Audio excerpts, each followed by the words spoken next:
E aí galera, aqui é o Cláudio. Quem já assistiu os outros vídeos aqui desse canal, já viu que eu falei algumas vezes sobre provas de certificação, sobre como provas de certificações pode te ajudar a construir uma carreira profissional na área de tecnologia da informação. Eu já fiz muita prova de certificação, até já falei isso algumas vezes, e sei lá, às vezes pode parecer que eu sou muito inteligente ou que eu sou mais capacitado, ou absolutamente nada a ver com isso. Todo mundo é capaz de passar em provas de certificação e nem sempre provas de certificação garantem que você sabe um determinado assunto.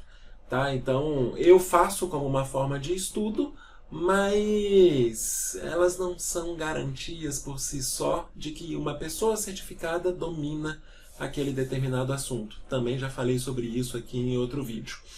Mas eu queria desmistificar um pouco esse negócio de certificação. Certificação, quando eu faço uma certificação, eu sigo um processo que eu já tenho, eu já sigo esse processo há muito tempo e ele funciona para mim. E é deste processo que eu quero falar hoje para eu tentar te ajudar na área, para eu tentar te ajudar a se profissionalizar na área de tecnologia da informação ou em outras áreas de conhecimento. Depois que eu criei este processo, eu aplico isso na música, eu aplico isso na gastronomia, que eu me formei em gastronomia esse semestre, quando eu preciso estudar determinados conteúdos. Bem que gastronomia é um curso que eu fiz mais prático do que para conhecimento, mas música, eu estudo música também e uso esse tipo de conhecimento como forma de criar alicerces teóricos que me ajuda a compreender mais essa ciência. Exatamente o mesmo processo que eu faço nas provas de certificação. Então, este processo, o meu processo, é o que eu queria dividir com vocês. Cláudio, é o melhor processo do mundo? Não, você pode ter outro. Mas é importante que você crie o seu processo e, caso você não tenha e quiser usar o meu, tem funcionado para mim. Basicamente, essa é a ideia. Bem, eu criei aqui um mapa mental em que eu vou falar mais ou menos como é que eu encaro as provas que eu passo na vida. Isso vale para qualquer prova de qualquer nível de certificação. A primeira coisa que eu faço, depois que eu decido fazer uma certificação, normalmente eu dou uma olhada aqui no conteúdo, eu crio para mim um mapa de estudo, mas muitas vezes eu começo com agendamento, principalmente provas que eu já conheço muito bem a estrutura da prova. Provas Microsoft, por exemplo, que eu já fiz várias. Quando eu quero fazer uma prova, a primeira coisa que eu faço é agendar a prova. Até antes de ver o conteúdo dela, porque eu já tenho mais ou menos uma noção sobre o que são cobrado dentro das provas da Microsoft. Tanto na parte de Azure, Microsoft 365, Windows Server, Windows 10, System Center, seja lá o que for. Então a primeira coisa que eu faço, eu agendo a prova. Eu coloco uma meta para os meus estudos. A partir do momento que aquela prova está agendada, eu não posso mais postergar o estudo. Isso cria em mim um gatilho mental para que eu não procrastine mais o estudo para aquela prova.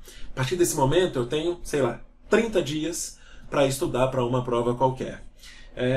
Em alguns momentos da vida, por causa de projetos, por causa de oportunidades que eu precisava, eu já cheguei a fazer agendamentos muito agressivos. Eu já cheguei a fazer 5 provas em um mês. Eu não aconselho. Tá? Fica muito corrido, o conteúdo, a não ser que você já tenha um conhecimento muito sólido sobre aqueles assuntos e você só está se preparando para a prova, eu não aconselho fazer isso. Para as provas Microsoft, LPI, até CEH, que é uma prova com conteúdo muito extenso, entre outras, eu sugiro 30 dias, 45 dias no máximo como um prazo legal para você fazer praticamente qualquer prova de certificação de um conteúdo técnico. Beleza. Depois você vai começar a observar o seu mapa de estudo. E aí eu vou passar aqui para cima, depois eu vou falar dessas áreas aqui para baixo. Sempre, primeira coisa que você vai fazer, você vai ler o conteúdo da prova. Você vai ter uma descrição sobre tudo que é cobrado naquela prova. Qualquer prova de certificação tem, em algum local, o conteúdo programático, né? O que é cobrado dentro daquela prova. Para este conteúdo, eu já quero que você observe quais são os conceitos que você precisa conhecer. Quais são os conceitos que você precisa estudar. E aí um ponto importante, a gente quer ser o mais eficiente possível em tempo. Se você está estudando para uma prova que você tem um conceito que já é sólido para você, que você já conhece aquele assunto, não coloca ele no seu mapa de estudo. Você não vai gastar tempo com aquilo. Ah, eu vou estudar Active Directory. Cara, eu já sei o que é domínio, o que é floresta, o que é árvore, o que é Global Catalog, o que são Operations Masters, o que é um controlador de domínio, quais são os tipos de controladores de domínio, isso tudo são conceitos. Se isso já está sólido para você, você não precisa estudar mais estes conceitos. O decoreba são os fatos que você precisa conhecer.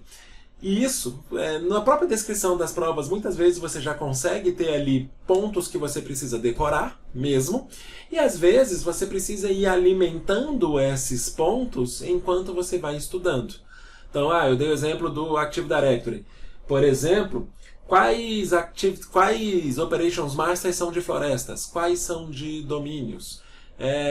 Quais são os tipos de domain controllers que existem? Quais são as partições lógicas do Active Directory? Quais são as partições físicas do Active Directory? Qual é o nome do arquivo do banco de dados? Isso tudo são fatos que às vezes você conhece o conceito, mas tem que decorar estes fatos. Eu vou falar um pouquinho mais sobre isso. E lembra que se você nunca fez uma prova da Microsoft, a Microsoft disponibiliza uma sandbox para você se ambientar em como a prova é preparada.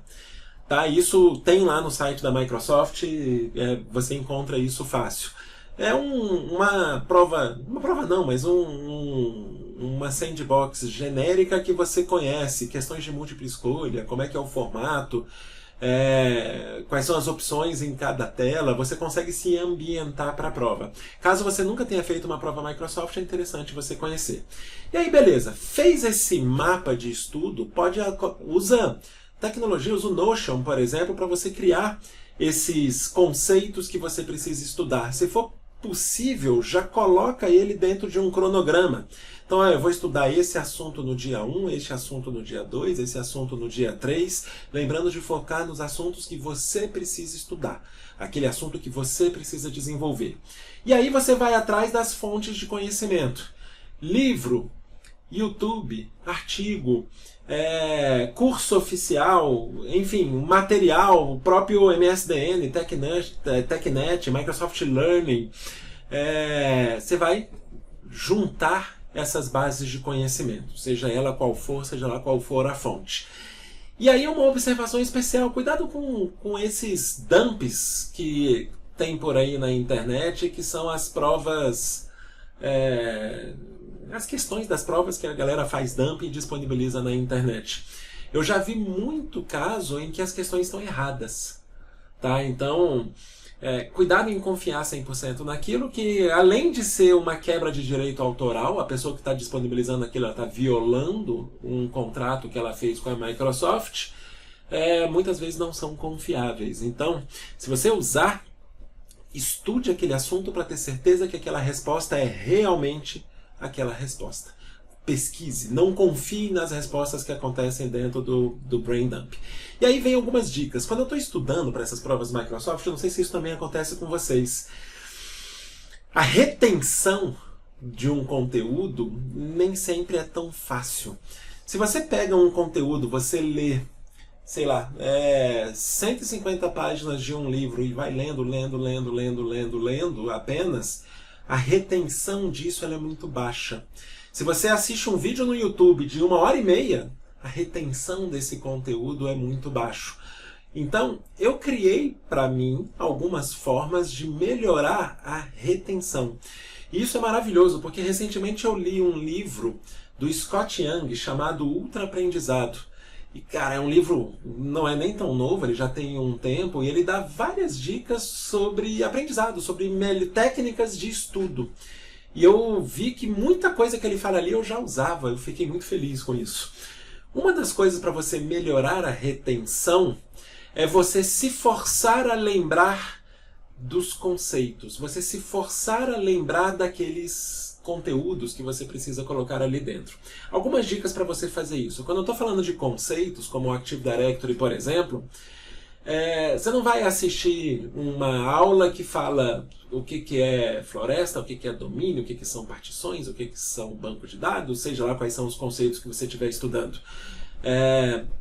Ou, se for falar de música, o que é campo harmônico, o que é um campo harmônico maior, o que é um menor natural, o que é o menor harmônico, o que é o menor melódico, quais são as diferenças entre eles. Isso são conceitos. Você não vai somente estudar aquilo e pronto, passa para o próximo. Para cada conceito, tenta fechar o livro, fechar aquele conteúdo, fecha, para um pouco e tenta lembrar do que você acabou de estudar. Uma forma muito legal de que hoje é muito fácil da gente fazer isso, né? Antigamente eu escrevia um parágrafo sobre aquele assunto, eu fazia um resuminho rápido. Cara, grava um áudio no celular explicando aquele conceito. Se força a lembrar daquilo. Nem que você perceba que tem alguma lacuna que você vai ter que ler de novo, que você vai ter que assistir uma aula de novo porque alguma coisa você não lembrou bem. Mas se força como uma forma de você lembrar daquele conteúdo. Isso, para retenção do que você está estudando, é maravilhoso. E em toda a prova você vai ter fatos que você precisa estudar. Esses fatos, muitas vezes, você tem que decorar mesmo. Operations Masters, são 5 Operations Masters. Existem 2 Operations Masters de florestas e 3 de domínio. Isso são coisas que você decora para fazer uma prova. Toda prova tem esse tipo de decoreba. Qual é o requisito mínimo para você habilitar a lixeira do Active Directory? Qual é o requisito mínimo de máquina para você rodar um Exchange Server? Você tem um monte de decorebas que você pode dar. Antigamente eu fazia muito de anotar isso, né? São 5 Operations Masters, tem o PDC Emulator, tem o Read Master, Infrastructure Master, tem o Domain Name Master e tem o Schema Master. Aí eu decorava isso e anotava isso para eu poder estudar depois. Aí uma dica legal, que eu comecei a usar isso, o resultado disso é maravilhoso. No lugar de você anotar os fatos, anote perguntas. Então, quais são os 5 Operations Masters? Qual é o impacto dentro do seu Active Directory se o Read Master cair, por exemplo? Qual é o mínimo de configuração de máquina para rodar um Windows Server 2022? Isso, quando você anota perguntas, nem que você já anote ali na pergunta mesmo, e você, hoje, quando eu assisto uma aula, quando eu leio um livro, eu estou o tempo todo anotando perguntas.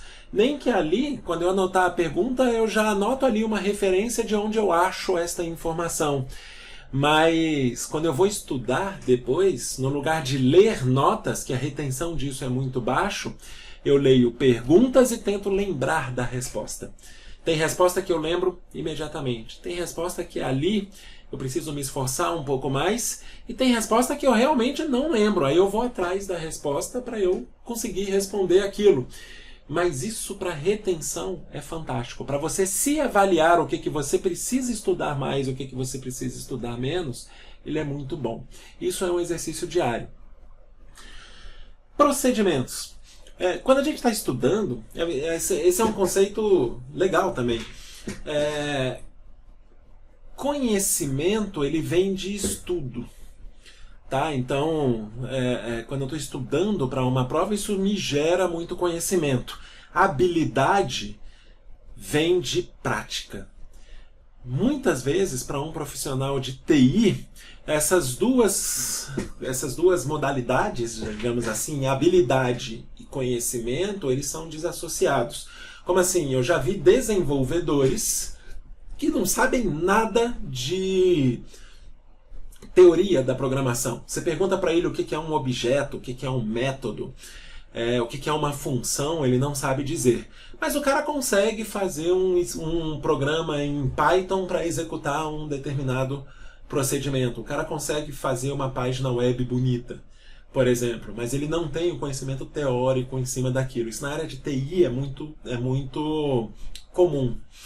Logicamente, se ele tivesse o conhecimento teórico, provavelmente ele estaria trabalhando melhor, ele estaria sendo mais eficiente, entregando aplicações com mais qualidade, mas ele consegue fazer isso. Em outras profissões, muitas vezes isso é meio obrigatoriamente associado um com o outro, até pela dificuldade de você treinar algo, de você praticar algo sem ter o conhecimento. Você vai num médico, por exemplo, o cara não pratica fazer uma cirurgia se ele não estudou o que ele está fazendo, né? São conhecimentos que são mais amarrados. Na música, isso já é interessante, porque tem excelentes músicos que não têm nada de conhecimento e tem gente com muito conhecimento que não sabe tocar nenhum instrumento. Então, cada profissão tem um jeito diferente sobre isso. A habilidade de executar alguma coisa vem de prática. É você criar seu laboratório, é você criar suas VMs, é você fazer laboratórios online, é você usar trials de produtos e testar os produtos instalados dentro de um laboratório, ou usar o Microsoft Virtual Academy, que ela disponibiliza máquinas virtuais para você estudar. Então, use isso como uma forma de melhorar a sua habilidade. Muitas provas não cobram conteúdo prático, que você tenha a habilidade de fazer alguma coisa, mas tem provas que cobram. Você vai fazer a CEH da IC Council, por exemplo, ela tem uma prova teórica, que é focado só em conhecimento, inclusive um conhecimento muito grande e raso. É uma gama de assuntos muito grande, mas com pouca profundidade em cada um deles. E tem a prova prática. A prova prática do CEH ela é 100% prática. Você tem 20 desafios para você hackear diferentes computadores e você tem, se eu não me engano, são 4 horas ou 6 horas para você executar esses 20 desafios. Tudo depende da prova que você vai fazer. Pessoalmente, eu sempre foco primeiro no conhecimento, depois eu penso nas minhas habilidades, no meu conhecimento prático, é onde eu vou montar minhas VMs, meus laboratórios. Mas isso também é uma fase muito importante. Beleza. Depois, você já tem a prova agendada, você criou um cronograma, você criou o seu processo de estudo. Algumas dicas para você fazer uma prova boa, para você passar na prova de primeira. Primeira coisa, quando você for fazer uma prova, hoje em dia quase sempre é remota, né? Você faz de casa a prova. Apesar de ainda ter provas com centro de certificação presencial, na grande maioria das vezes a prova é remota. E aí vem algumas dicas. Na hora que você faz uma prova remota, pelo menos todas as certificadoras que eu conheci, sempre tem um proctor, é uma pessoa que está lá do outro lado vendo pela sua câmera você fazendo a prova, tá? E você é monitorado o tempo todo. Então, cuida para que você tenha um ambiente limpo, um ambiente harmônico, um ambiente que não fica te tirando a atenção. A mesa limpa, não ter papéis, não ter blocos de anotações. O proctor, ele vai pedir para você filmar o seu ambiente para ter certeza que você não tem nada de cola, nem nenhum conteúdo que você pode usar para fraudar a prova. Muitas vezes você vai precisar de um documento de identificação, então fica com ele em mãos. Evita ter celular perto, pelo menos não um celular ao alcance da mão, né? Às vezes eu já fiz prova, por exemplo, em que um proctor precisou me ligar, né, para conversar comigo no celular. Então o celular estava no mesmo quarto que eu, mas estava no silencioso e ele me avisou por chat, eu vou te ligar. Aí eu peguei o celular e conversei com ele durante a prova. E lembrando de alguns cuidados para você ter durante a prova. Evita, como a prova é filmada e tem alguém vendo você pode ser chamado a atenção se você está lendo a prova em voz alta, por exemplo. E eles reclamam disso, você não pode fazer isso. Ou que você tire o olho da tela durante muito tempo. Os proctors, eles são bem rigorosos em relação a isso. E algumas dicas para que você tenha sucesso dentro dessa sua prova. A primeira coisa, relaxa. Você já estudou o que você tinha que estudar, se você seguiu esse procedimento, ou se você seguiu o seu procedimento, seja ele qual for, você está seguro com aquela prova? Relaxa. Muitas vezes as provas vêm com questões muito difíceis logo no começo. Questões que são muito trabalhosas. Cara, tudo bem. Relaxa. Não é porque você não sabe as 2, 3 primeiras questões que você vai mal na prova. Tudo bem se você precisar chutar. Muitas vezes, quando você chuta a resposta de uma prova, às vezes a sua intuição ela funciona. Então, as provas de certificação não tem esse negócio de se você errar uma, anula outra, nem nada disso. Então, se você precisar chutar, logicamente, usando uma lógica, se você conseguir encontrar, olha, eu estou na dúvida de 5, 6 opções, eu estou na dúvida entre esta e esta, cara, você já reduziu muito a possibilidade de erro. Então, marca a que você acha que for a mais verdadeira. Mas não gaste muito tempo em uma determinada questão. Você tem que gerenciar o tempo muito bem dentro da sua prova. Eu já vi muita gente tomar pau nas provas porque não gerenciou o tempo adequadamente. Então, viu que está gastando muito tempo numa questão? Cara, chuta alguma questão, marca aquela ali, marca ela para revisar depois e passa para a próxima. Outra dica legal, e aí falando de provas Microsoft, tem um tipo de questão dentro da Microsoft em que ele coloca um texto muito grande, em que ele descreve cenários, requisito administrativo, requisito técnico. O cara coloca, sei lá, 2 telas do computador explicando um determinado cenário. E ele sempre coloca ali uns 5, 6 cenários, dependendo da prova que você vai fazer. As provas de nível maior, né, as provas de especialistas, as MCSS da vida, ela muitas vezes tem essas questões que elas são mais complexas. E aí para cada cenário ele tem ali 5 questões, 4, 5, 6 questões específicas sobre aquele cenário e depois passa para outro cenário. Aí uma dica, tá? Depois que eu comecei a fazer isso, eu comecei a ganhar muito tempo. Nessas provas, quando ela descreve o cenário, ele coloca um monte de informação inútil, que depois ele não pergunta nada a respeito. Às vezes é o mesmo cenário que vale para várias provas. Então, quando você cair numa questão desse tipo, pula o cenário e vai para a questão. Aí lê a questão. Depois você volta no cenário na área que aquela questão se referencia. No título da questão, normalmente, o que é necessário para você atender aos requisitos técnicos deste cenário? Aí você vai lá no cenário, procura os requisitos técnicos e responde a questão. Isso para mim funcionou muito bem e eu ganhei muito tempo quando eu fiz isso. Então isso é uma dica legal para quem for fazer provas Microsoft. E nunca deixe uma questão em branco. Se você for pular uma questão para fazer depois, marca ela para revisão e passa para a próxima. Quando você chegar no final da prova ou no final da sessão, algumas provas são divididas em sessões, aí você vai ter que fazer isso sessão a sessão. Quando você chegar no final daquela prova, ele vai mostrar para você um resumo em que você vai poder ver todas as questões que você marcou para revisão. Por que eu falo para nunca deixar uma questão em branco? Porque eu já vi muito aluno meu que pulou uma questão que não sabia, deixando em branco, e depois acabou o tempo e ele não conseguiu voltar na questão. Então ele vacilou no gerenciamento do tempo e acabou não conseguindo voltar na questão. Então essa é uma dica que para mim também funciona muito bem. Eu marco uma questão para revisão e às vezes outras questões que tem um pouco mais para frente falam alguma coisa ou me ajudam a lembrar de um determinado assunto que foi perguntado numa questão anterior que eu deixei marcada para revisão.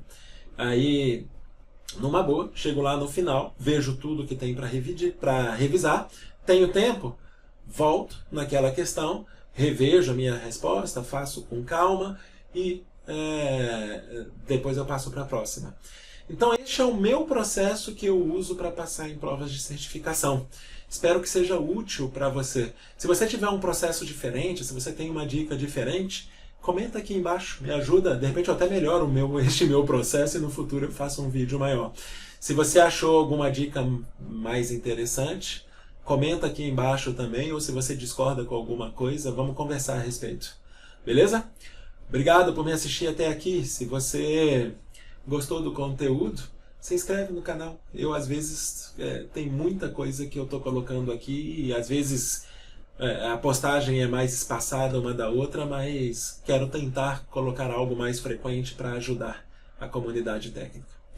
Abraço, gente. Até mais.